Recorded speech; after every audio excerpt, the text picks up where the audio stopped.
Okay, bye. Bye. Ingat ka.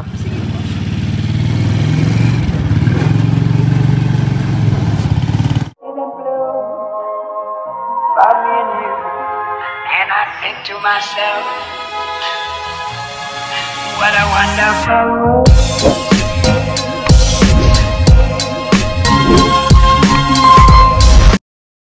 Hi guys, good morning. Good morning So, po. ulan ngayon. Dapat magkukumit kami kaya lang malakas ang ulan. Diliginaw na. Diliginaw ka. Naka-jacket si Jepoy. Kajakit. Maghapon ko ulit sa school. Parang ano naman, may quizzes naman kami.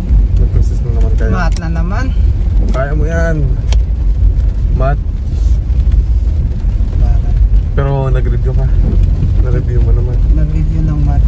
Yung iba lang na-review yung math. Kaya mo Hindi yun. ako, kahit mag-review ako sa math, hindi yung maka ano sa utak ko. Hindi maka ano sa utak ko. Hindi maka tingnan ko lang mamaya. Kaya mo yan. Pagka halimbawa yung mga vacant time ka, ang gawin mo sa school, magpaturo ka doon sa classmate mo na magaling din sa math. Para yung mga classmate mo na yung tropa mong lalaki. Marunong din sila mag-math. Oo. Yun. May binigyan din ako ng answer. Patulong ka sa kanila nga na mag-review kung hindi ka naintindihan doon. Sa math lang. Huwag kang mahihiya para yan. Taas ng ulan. Kanina pa umuulan ano? Oh. Kakatutulog ko lang kasi ng alas 4 eh. Ako nagtrabaho magdamag. Ang may susunduin na lang ulit kita. Kahapon grabe yung init. Ang init niyan. Ano? Maulan. Ngayon naman maulan.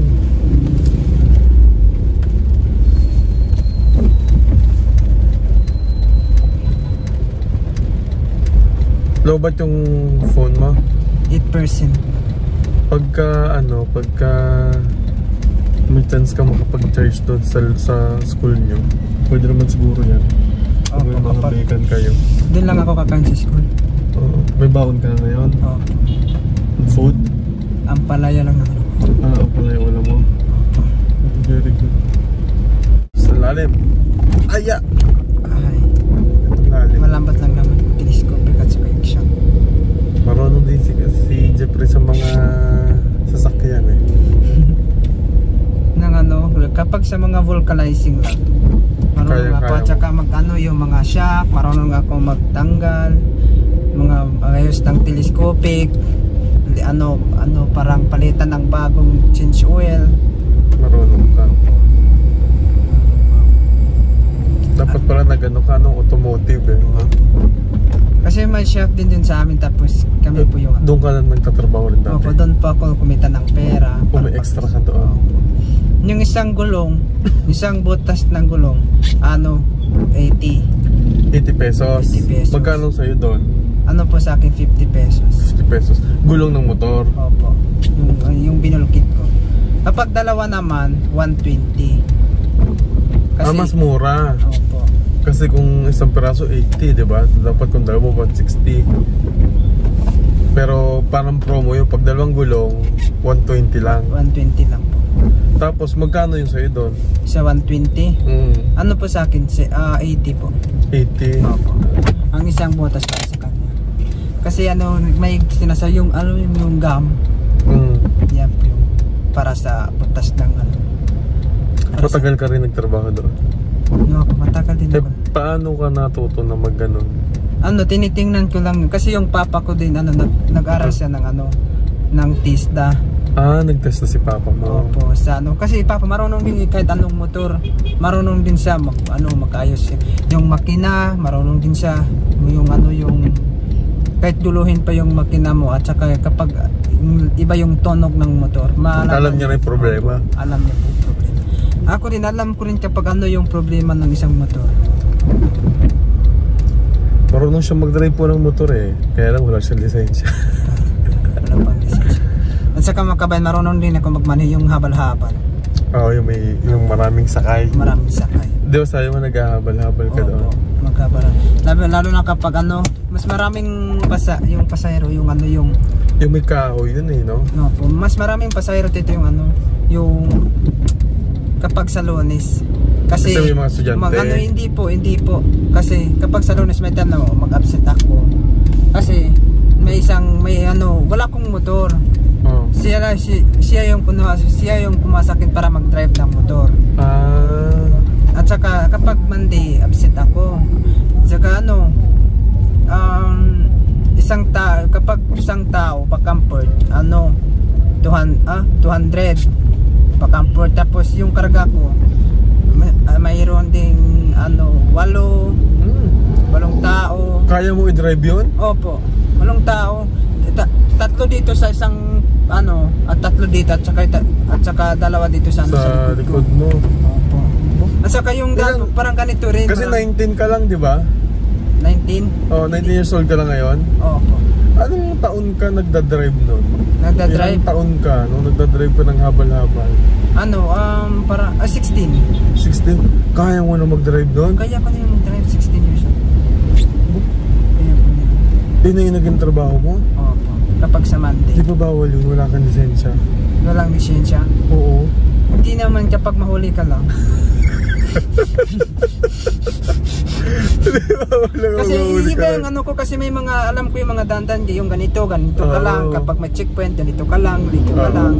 At saka bawal kayong pumunta doon, lalo doon sa Davao, yung Davao mismo, yung side, wala kang side mirror, may ticket ka, tapos wala ka. Opo. Sa probinsya po kasi ewan ko ba, pero ito po ay bawal talaga. Pag kasi mga liblib na lugar, yung mga kabundukan, ganyan. Opo, pwede po yun. Nakakapag-drive talaga sila. Pero talagang yun ay hindi talaga po pwede. Kahit saang lugar, dapat may lisensya. Kaya nga po sabi ko, dito, pag-aaralin din natin siya mag-drive. Pag tumagal na siya, kukuha na natin ang lisensya itong si Jeffrey. Pero ang galing kasi may nakita na po akong ganun at sila po gumbiyero sa Davao. Nasakay sa ganyan, sa habal-habal, di ba? So malapit na tayo. Malapit na tayo sa school ni Jeffrey. So tingnan nyo po, pag maulan, walang estudyante. Pagka gantong oras, ang dami na rito ang estudyante. Ngayon wala akong makita. Alright, makakaikot tayo. Dito lang po mga kabayan. Thank you. Asa mga classmate mo? Salamat. Wala pa. Sige, thank you po dito. Okay, ingat ka din ha. Message mo ako pag mag-charge ka. Sige, bye! Bye bye!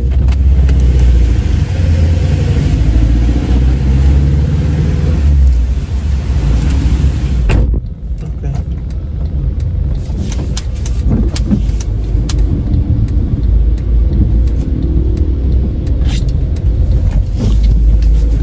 Naihatid na po natin si Jeffrey. So talagang ang plano sana namin ay mag-commute. Kaya lang lumakas ho yung ulan at mahihirapan ho talaga na sumakay ho ng jeep pag ganito. Saka hassle din ho. Kaya sabi ko sige, ihatid na lamang kita at mas mabilis pa, no? And so mamaya pag hindi umulan, katulad nung ginawa namin kahapon, hindi mag-commute po kami, kasi kahapon po ng hapon nag-commute kami. Sumay ako ng tricycle, tapos nilakad ko papunta doon sa school niya. Malapit lang naman. Tapos nung pabalik, nag-jeep na kami, tapos tricycle ulit. So hello po mga kabayan, may dinaanan kasi ako. At sabi ko, since 5:35 na po ngayon, huminto na po ako dito sa school ni Jeffrey. And medyo masama din naman ang panahon, parang uulan na naman, naambon-ambon. Kaya sabi ko po ay susunduin ko na naman si Jeffrey, And bukas magkukumute siya, solo niya. So sana kayanin niya, ipapamonitor ko na naman din. Dala ko ay bukas paalis din, may magmamonitor naman sa kanyang biyahe. So tingin ko naman ay marunong na si Jeffrey, and matututo na siya na magsulo. So ayun, ang lang natin dito ay monitor talaga siya sa mga pupuntahan niya at sa mga biyahe na gagawin niya. Hintayin naman po natin si Jeffrey na makalabas. At ayun, Ayan, labas muna tayo ng kotse. Tingnan natin, silipin natin siya dyan. Hi guys! Bigla siyang lumabas. Bumili So ako ano nito. na, happy na ako ngayon kasi nakapag-answer na ako ng mathematics. Kamusta mat mo? Okay naman po. Okay naman. Bibili tayong ganito, gusto mo? Opo. Ito. Nakabili na ano tawag na scientific calculator. Bumili ka? Opo. Ba't talaga nabili mo doon pa sa Unicity? Wala dito, doon ako bumili tapos si mabuti sinaman ako ng isang kasama ko. Barkada, o dalawa. Okay. Dalawang barkada ko. Diyan yan eh oh. Diyan na bili. Siguro maglakad lang siguro yan. Ito, right? Lang. Ang bibili ka, gusto mo?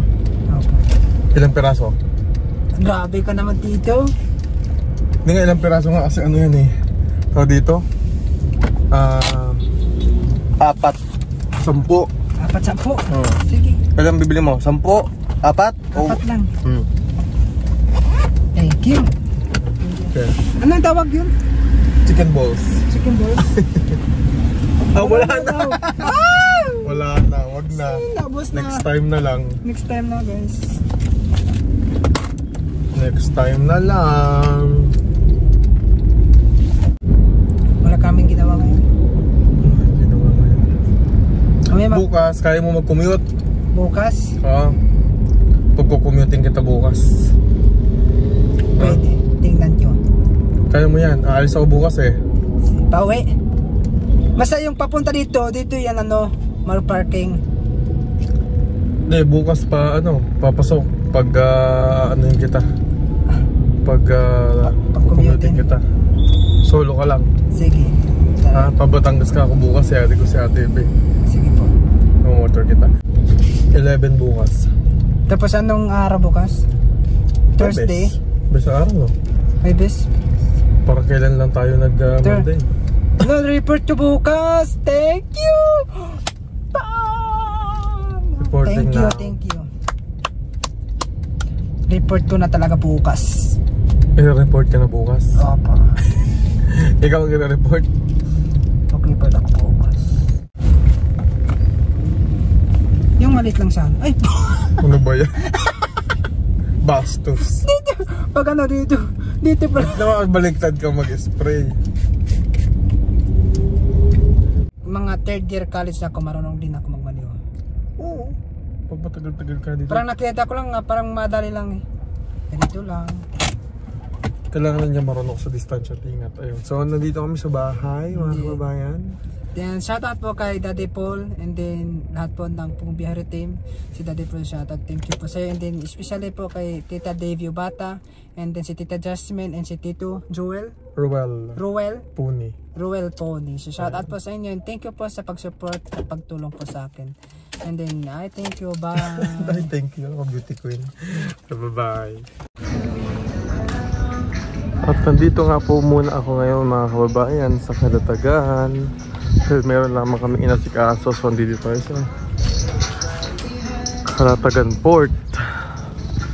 Pero pauwi na rin kami. So si Jeffrey, feeling ko maabutan ko pa. Kasi ngayon ay mag-alas 9. So pauwi na rin kami. So mag-alas 9 na. So kung kaya kong takbuhin ng mga 12, mga alas 12 ng tanghali, ando doon na rin kami. Ayan, so may hinatid lang tayo dito. So uwi na rin tayo. Ayun po, so pauwi na kami ngayon. Ayan. Dito na kami ngayon sa Port of Kalatagan. So alas 9 lang po ng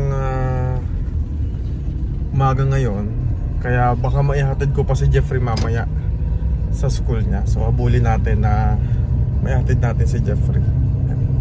Dito na po ako sa bahay and naka-ready na rin po si Jeffoy. Jeff,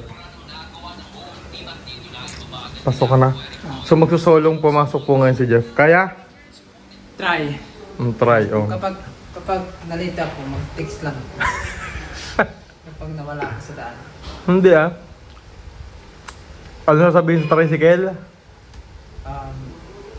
Labasan lang po. Labasan lang.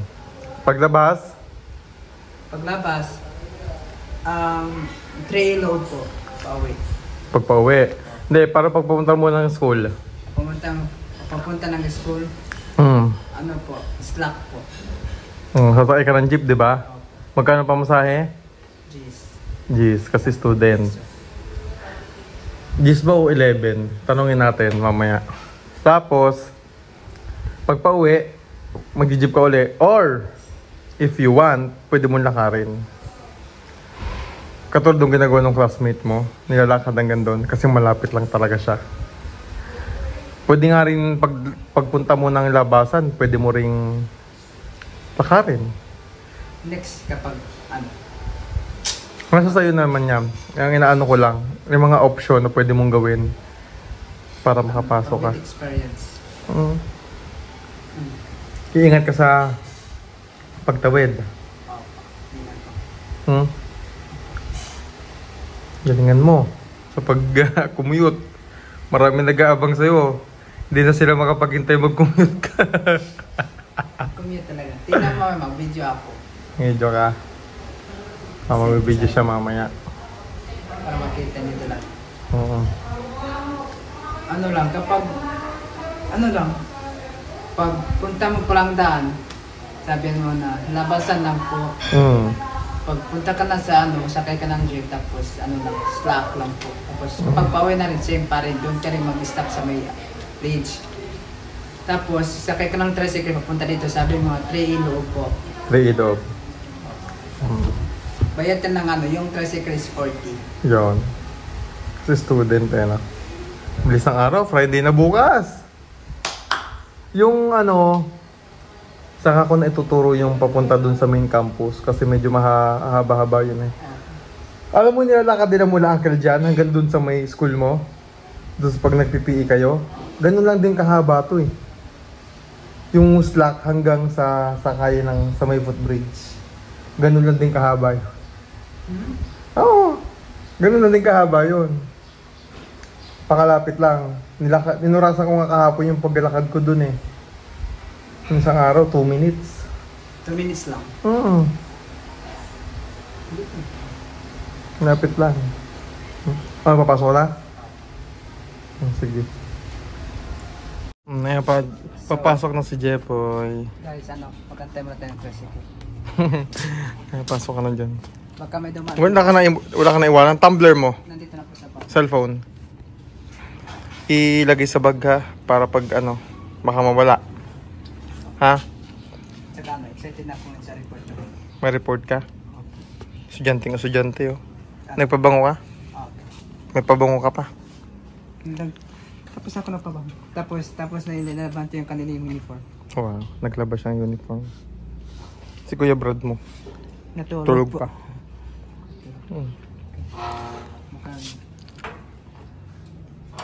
Sasakay na siya ng tricycle dito. Mag-text lang ako kapag pauwi na ako. Mag-text sa akin ha. Pagka, Jeff, mag-text ha. Para po. Paano? Para po. Labasan lang po. Sige po. Sige, bye. Bye. Ingat ka. Sige po.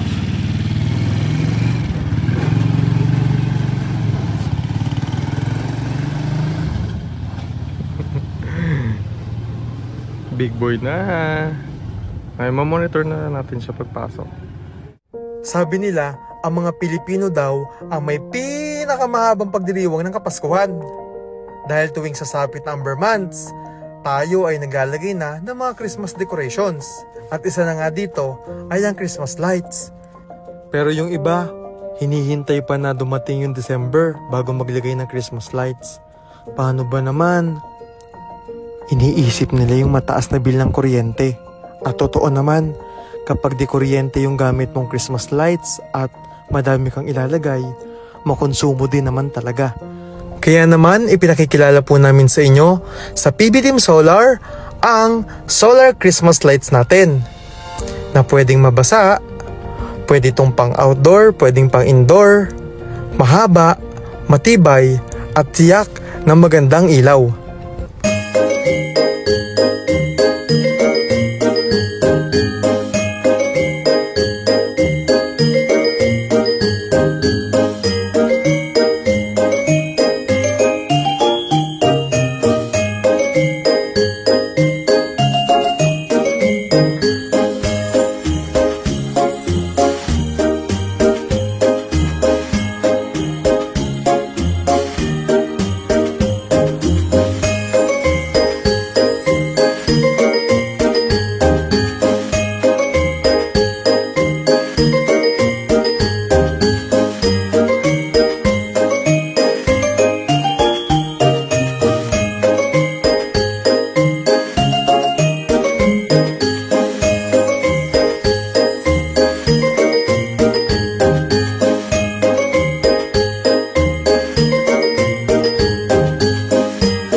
Di po ba? Ang ganda ng ating solar Christmas lights.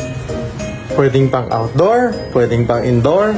At ang maganda dito, makakatipid pa po tayo sa kuryente. Dahil nga, ito po ay powered by solar. Kaya ano pang hinihintay nyo? Order na po kayo dito sa PB Team Solar.